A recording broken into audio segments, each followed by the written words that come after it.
Hi friends, chapati రైస్లోకి బాగుండే శనగల curry చేసేద్దాం రండి. దానికోసం ముందుగా శనగలను నైట్ అంతా నానబెట్టుకొని ఒక కుక్కర్లో వేసి 3 విజిల్స్ రానివ్వాలి. దాని తర్వాత మిక్సీ జార్ తీసుకొని అందులో ఒక ఆనియన్, ఒక టమాటా, కొంచెం సాజీరా, 4 లవంగాలు, కొంచెం పట్ట, 3 ఇలాచీలు వేసి మిక్సీ పట్టి పక్కన పెట్టుకోవాలి. తర్వాత స్టవ్ ఆన్ చేసి ఒక బౌల్ పెట్టుకొని అందులో ఒక స్పూన్ ఆయిల్, కొంచెం జీలకర్ర, కొన్ని ఆవాలు వేసి ఫ్రై చేసుకోవాలి. అది ఫ్రై అయిన తర్వాత ఇందాక మనం మిక్సీ పట్టి పెట్టుకున్నాం కదండి పేస్ట్, ఆ పేస్ట్ వేసి అందులోనే పచ్చిమిర్చి కూడా వేసి దాన్ని గోల్డెన్ బ్రౌన్ కలర్ వచ్చేలా ఫ్రై చేసుకోవాలి. అది గోల్డెన్ బ్రౌన్ కలర్ వచ్చిన తర్వాత అందులో అల్లం వెల్లుల్లి పేస్ట్ వేసి పచ్చివాసన పోయే వరకు బాగా ఫ్రై చేసుకోవాలి.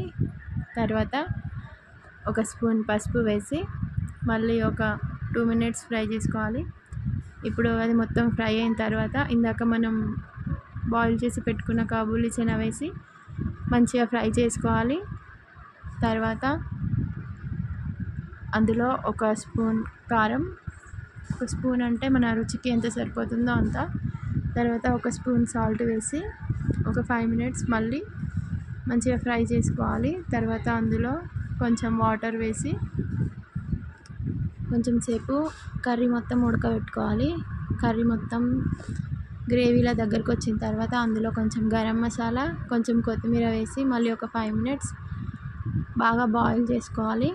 అంతే, వేడివేడిగా చపాతీ రైస్ పూరీలోకి బాగుంటుంది.